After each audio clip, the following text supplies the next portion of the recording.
வணக்கம். இது அரசியல் ஆபரேஷன். ஒவ்வொரு ஆண்டும் திருக்கார்த்திகை திருவிழா தமிழ்நாடு எங்கும் கொண்டாடப்பட்டு வருகிறது. ஆனால் குறிப்பிட்ட சில ஆண்டுகளாக மதுரையில் இருக்கக்கூடிய திருப்பரங்குன்றத்தில் வழக்கமாக ஏற்றக்கூடிய இடத்தை தாண்டி ஒரு இடத்தில் ஏற்றப் போகிறோம் அப்படிங்கிற ஒரு அறிவிப்பை இந்து முன்னணி போன்ற அமைப்புகள் வெளியிட்டு அது நீதிமன்றத்துக்கு சென்று நீதிமன்றத்தில் அவர்களுக்கு சார்பான நீதி கிடைக்காத காரணத்தால் இந்த ஆண்டும் ஒரு நீதிமன்றத்துக்கு மீண்டும் சென்றார்கள். அதுக்கு அது பல்வேறு தீர்ப்புகள் அதற்காக தொடர்பாக வந்தது. அதை அவர்களால் அமல்படுத்த முடியவில்லை. அதற்கு பிறகு நடந்த பல்வேறு விஷயங்களை குறித்து நாம் இன்று விவாதிக்க இருக்கிறோம். நம்முடன் வழக்குரைஞர் திரு நவீன் அவர்கள், மனிதநேய மக்கள் கட்சியினுடைய அமைப்பு செயலாளர் புதுப்படம் ஹலீம் அவர்கள், அதேபோல் சிபிஐ கட்சியினுடைய திரு தோழர் லெனின் அவர்கள், திராவிட முன்னேற்ற கழகத்தினுடைய ஆண்டாள் பிரியதர்ஷினி அவர்கள். வணக்கம்.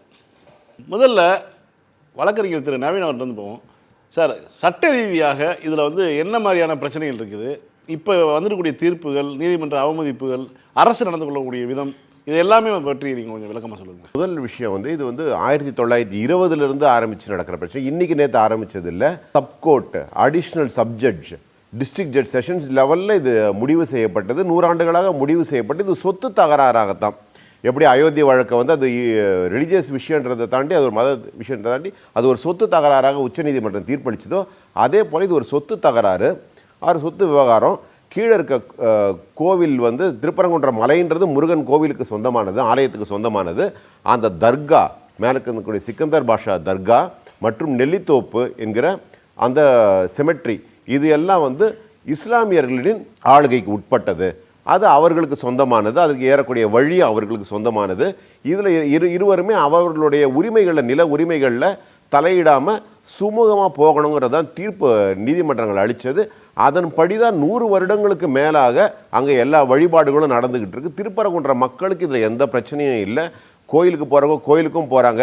அதே இந்துக்கள் தர்காவுக்கும் போகிறாங்க, கெடா வெட்டுறாங்க. இது அங்கே வழக்கப்படி நடந்துக்கிட்டு இருக்கிறது. இது கடைசியாக இதில் தீர்ப்புன்னு பார்த்தீங்கன்னா, ஜெயலலிதா அம்மையார் காலத்தில் 2014 போடப்பட்ட ரிட் அப்பீல் மனு, அது 2017 தீர்ப்பாகுது. தீர்ப்பாகும்போது இதே கருத்துக்களை சொல்லி தீபம் ஏற்றுறது உச்சிப்பிள்ளையார் கோவிலில் தீபம் ஏற்றிக்கலாம், அதுதான் ஏற்றிக்கிட்டு இருக்காங்க. 100 வருடங்களாக தீபம் அங்கே உச்சிப்பிள்ளையார் கோயிலில் ஏற்றிக்கிட்டு இருக்காங்க. கீழே இருக்க முருகன் கோயில் அங்கே ஒரு விழா நடக்குது, மேலே தீபம் ஏற்றிக்கிட்டு ஒரு தீபத்தூணும் இருக்குது. அது தீபத்தூன்னு அது குறிப்பிட்றது அதுதான். இது இல்லாமல் எல்லைக்கல்கள் சிலவு இருக்குது. இப்போது 2017 தீர்ப்பு கொடுத்தது பவானி சுப்பராயன் அவர் எழுதிய ஒரு டிவிஷன் பெஞ்ச் கொடுத்தாங்க. அந்த டிவிஷன் பெஞ்சுக்கு தீர்ப்பில் யாருக்காவது குறைகள் இருந்தாலோ அவங்க மேலே அப்பீலுக்கு போக வேண்டிய இடம் உச்ச நீதிமன்றம். ஆனால் அதை ஒரு தனி நீதிபதிக்கிட்ட சிங்கிள் பெஞ்ச் கிட்ட கொண்டு போகிறதுக்கு எந்த உரிமையும் கிடையாது. ஒன்று. அப்படி போகும்போது என்னென்னா, ரெஸ் ஜூடிகேட்டான ஒரு பிரின்சிபல் இருக்குது. என்னென்னா, ஒரு விஷயம் ஒரு நீதிமன்றத்தில் தீர்ப்பாயிடுச்சுன்னா அது மறுபடியும் அதே விவகாரத்தை கொண்டு போயிட்டு சமமான நீதிமன்றத்துக்கிட்டேயோ இன்னொரு கீழான நீதிமன்றத்துக்கிட்டேயோ கொண்டு போக முடியாது. அப்பீல் மட்டுமே பண்ணலாம். அதை விட உயர்ந்த நீதிமன்றத்துக்கிட்ட அப்பீலுக்கு போகலாம். இதுதான் அதில் இருக்கிற பிரின்சிபல். ஆனால் இந்த அடிப்படையை நீ சொல்ல சட்ட நடைமுறை இதுதான், பொதுவான நடைமுறை இதுதான். ஆனால் சம்பந்தப்பட்ட நீதிபதி தனி நீதிபதி ஏற்கனவே கரூர் பக்கத்தில் இருக்கிற அந்த எச்சில் இலை உருள்ற விவகாரத்தில் இதே போல் டிவிஷன் பெஞ்சுக்கு எதிரான டிவிஷன் பெஞ்ச் கொடுத்த தீர்ப்புக்கு, பார்ப்பனர்கள் சாப்பிட்டு எழுந்த எச்சில் இலையில் உருள வேண்டிய ஒரு சடங்கை சூத்திரர்களில் உருளக்கூடிய ஒரு சடங்கை அது ஏற்கனவே தடுத்து நிறுத்தப்பட்ட சடங்கு புதுசாக ஒருத்தர் கேட்டு வந்தப்போ அதை மறுபடியும் நீதிமன்றத்தில் ஏற்றுக்கிட்டார். அந்த வழக்கே மெயின்டைனபிள் கிடையாது. முதல் விஷயம். அங்கேயே அடிபட்டு போயிடும். முக்கியமான விஷயம், சமூக வலைதளங்களில் பேசுகிறவங்களுக்கான ஒரு பதில் இது. தமிழ்நாடு அரசு இதை கடுமையாக எதிர்த்தது. இந்த பெட்டிஷன் இஸ் நாட் மெயின்டைனபிள். இது ரெஸ் ஜூடிகேட்டால வருது. ஏற்கனவே இது விவகாரம் முடிவு செய்யப்பட்ட விவகாரம். இங்கே இதை விசாரிக்கிறதுக்கு இந்த நீதிமன்றத்துக்கு அதிகாரம் கிடையாது என்பதை ஆணித்தரமாக எடுத்து வைத்தது. ஒரே வழக்கு ஒரே நீதிமன்றத்தில் மீண்டும் மீண்டும் வரக்கூடாது. அதே வரக்கூடாது. என்ன பண்ணுங்க, மல்டிபிள் இது வந்துக்கிட்டே இருக்கும். அது நீதித்துறைக்கே ஆபத்தாக முடியுன்றதுனால ஏற்கனவே ஒரு நீதிமன்றம் கொடுத்த வழக்கை அவங்க மதிப்பாங்க, அந்த தீர்ப்பை மதிப்பாங்க. இதுதான் நடைமுறை.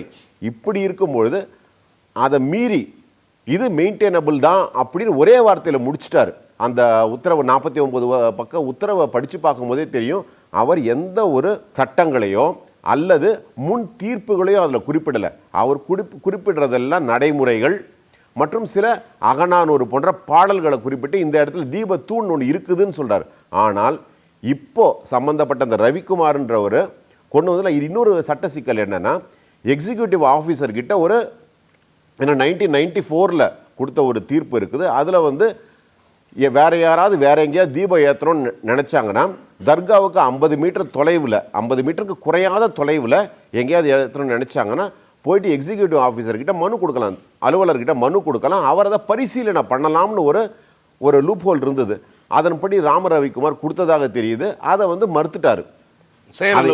செயல் அலுவலர் மறுத்த பிறகு அதுக்கான அப்பீல் எங்க போகணும்னா ஜாயிண்ட் கமிஷனர், இணை ஆணையர் ஹெச்ஆர்என்சி அறநிலையத்துறை மேல் உள்ள இடத்துக்கு போகணும். அவர் தான் அதுக்கு அப்பலேட் அத்தாரிட்டி, அவர்கிட்ட தான் போயிருக்கணும். அப்படி இருக்கும்போது நேராக ஹைகோர்ட்டுக்கு போனதே நாட் மெயின்டைனபிள். அதுல ஒரு நோக்கம் இருக்கு அவங்களுக்கு. ஆமா, ஏன்னா வந்து ஹைகோர்ட்டுக்கு போறீங்கனாலே என்ன முதல் கேள்வியோ, have you exhausted all alternative sources, உங்களுக்கு உரிய இதுகளை நடைமுறைகளெல்லாம் நீங்கள் சிவில் நடைமுறைகளெல்லாம் நீங்கள் முடிச்சிட்டிங்களா, வேற எங்கேயுமே நீதி கிடைக்காத பட்சத்தில் தான் இந்த ரிட்டை நீங்கள் போட முடியும். அப்படி இல்லாமல் நேரடியாக முதல் கேள்வி அதுதான். அதையும் வந்து தமிழ்நாடு அரசு வாதமாக எடுத்து வைத்தது. அறநிலையத்துறை இணை ஆணையருக்கு தான் இதில் அதிகாரம் இருக்குது, அவர்கிட்ட வராமல் நேரடியாக அவங்கக்கிட்ட வந்திருக்கிறாருன்றது. வந்த பிறகு 7/11/2025 தான் இந்த மனு பட்டியலிடப்படுது. அன்னையிலிருந்து 28/11/2025 வழக்கே முடிஞ்சு போயிடுச்சு. 1ஆம் தேதி தீர்ப்பையை வாசிச்சிட்டாரு. 1 டிசம்பர் 2025 தீர்ப்பையை வாசிச்சிட்டாரு. வெறும் 3 வார அவகாசத்தில் 5 நூற்றாண்டு கால வழக்கை வந்து நூற்றாண்டு கால விவகாரத்தை திடீர்னு அவரே முடிவு எடுத்திருக்கிறார். ஒரு தனி நீதிபதி முடிவு எடுத்திருக்காரு. இவ்வளவு சீக்கிரம் அதை முடிக்க முடியுமான்றதை தெரியல. எல்லாருக்கும் போதிய அவகாசம் வழங்கப்பட்டதான்னு கேட்டோம்னா அது ஒரு பெரிய கேள்விக்குறி தான்.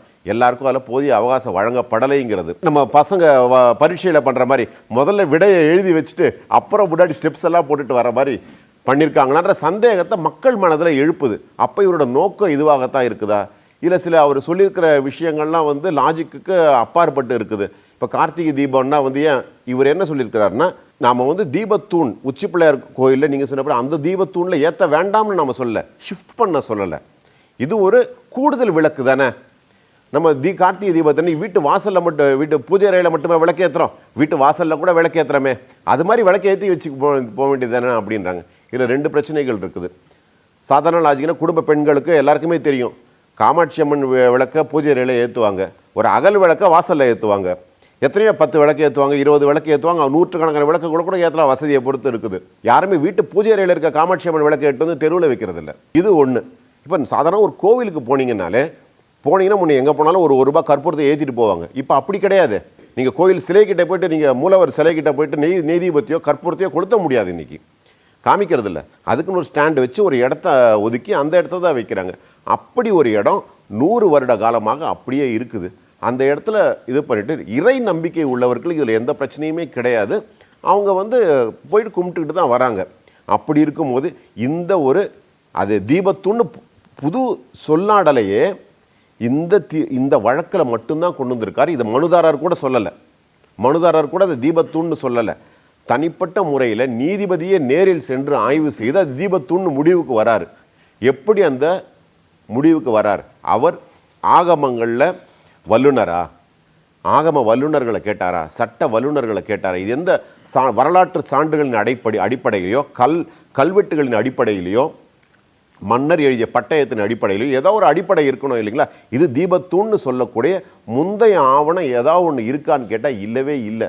அப்படி ஆவணங்களே இல்லாமல் ஒரு தனி நீதிபதியோடைய ஒரு சொந்த முடிவின் காரணமாக ஒரு மிகப்பெரிய பிரச்சனை எழுந்திருக்கிறது. இது ஒன்று. நீதிமன்ற அவமதிப்பு நடவடிக்கை என்னும் போது தமிழ்நாடு அரசு மிக தெளிவாக சொல்லிவிட்டது. நேற்று அமைச்சர் திரு ரகுபதி அவர்கள் பேசும்பொழுது, நாங்கள் நீதிமன்ற தீர்ப்பை முழுமையாக மதிக்கிறோம். 2015 வந்த டிவிஷன் பெஞ்சுடைய தீர்ப்பு மிக தெளிவாக இருக்கிறது. வழிபாட்டு உரிமைகள் அப்படியே இருக்கின்றன, அதை அப்படியே செய்கிறோம். உச்சி பிள்ளையார் கோவிலில் அந்த தீபத்தூணில் தீபம் ஏற்றப்படுது, கீழே கோவிலில் இது பண்ணு, எல்லா கோவிலும் ஏற்றப்பட சொக்கப்பனை கொளுத்துறாங்க. இதெல்லாம் பொதுவாக நடக்காது.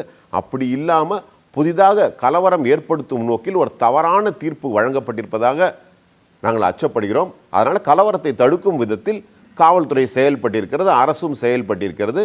நீதிமன்றத்தின் மீது மிகுந்த மரியாதை வைத்திருக்கிற அரசு வந்து அதனால் யாருமே இதை பற்றி வேற எந்த கருத்துக்களும் சொல்லாமல் நீதிமன்றத்தை விமர்சிக்கும் விதமான கருத்துக்கள் எதுவுமே சொல்லாமல் நீதிமன்றம் இப்போதுக்கு தமிழ்நாடு அரசுடைய நிலைப்பாடு நாம் புரிஞ்சுக்கிறது நேற்று அமைச்சருடைய பேட்டியிலிருந்து புரிஞ்சுக்கிறது என்னென்னா 2014 தீர்ப்பு இன்று வரை செல்லுபடியாகுது. அதற்கு உயரிய நீதிமன்றம் இதுவரைக்கும் எந்த தீர்ப்பும் சொல்லலை, எந்த உத்தரவுகளும் நம்மளுக்கு பிறப்பிக்கலை. அதனால் 2014 தீர்ப்பு தான் இப்போது வரைக்கும் நமக்கு செல்லுங்கிறத இருக்குன்னு மேல்முறையீடுக்கு போயிருக்காங்க உச்ச நீதிமன்றத்துக்கு. என்ன நடக்குதுன்றதை அடுத்தது பார்ப்போம். இப்போ ஒரு தடை உத்தரவு பிறப்பிக்கப்பட்ட பகுதியில் அது சட்டம் ஒழுங்கு என்பது அந்த மதுரை மாவட்ட ஆணையருக்கு, ஆட்சியருக்கும் காவல் ஆணையருக்கும் உட்பட்ட விஷயம். அவங்க முடிவெடுக்கக்கூடிய ஒரு சூழல். அப்போ ஒரு நீதிமன்றம் வந்து அங்கே வந்து நான் நீக்கிறேன், அந்த 144 ஏற்கனவே அந்த ஐபிசியில் இந்த 144 நீக்கிறேன் அப்படின்னு சொல்லக்கூடிய உத்தரவிடக்கூடிய முன்னுதாரணங்களுக்கு முன்னாடி இருக்குதா? ஒரு ப்ரொஹிபிட்டரி ஆர்டர் 144 சிபிசி இப்போ 163. நீதிமன்றங்கள் என்ன வேணாலும் ஆணையிடலாம், ஆனால் சட்ட ஒழுங்கை பாதுகாக்க வேண்டியது மாநில அரசு, ஸ்டேட்டு உடைய பொறுப்பு இல்லையா? அதுதான் செய்யணும். அந்த உத்தரவுகளை கூட நேற்று பிறப்பித்த உத்தரவில் தனி நீதிபதி வந்து எனக்கு மிகுந்த மரியாதை இருக்கிறது தமிழ்நாடு காவல்துறையின் மேலே, அவர்கள் இதை பொறுப்பாக செய்யணும்னு தான் சொல்லியிருக்காரு. ஆனால் அதுக்கு முந்தைய நாள் பார்த்தீங்கன்னா சிஏஎஸ்எஃப் அனுப்பியிருக்கிறாரு.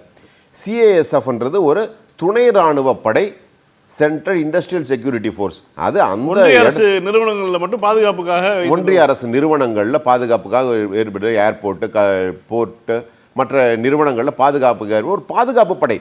ரொம்ப அதிகமாக சொல்லணும்னா ஒரு செக்யூரிட்டி ஃபோர்ஸ், அவ்வளோதான். அதுக்கு மேலே ஒன்று, அது பேரே சொல்லுது, அது ஒரு பாதுகாப்பு படை, அவ்வளோதான். அவர்களை வந்து ரோடுக்கு வந்தால் கூட அவங்களுக்கு அதிகாரம் கிடையாது.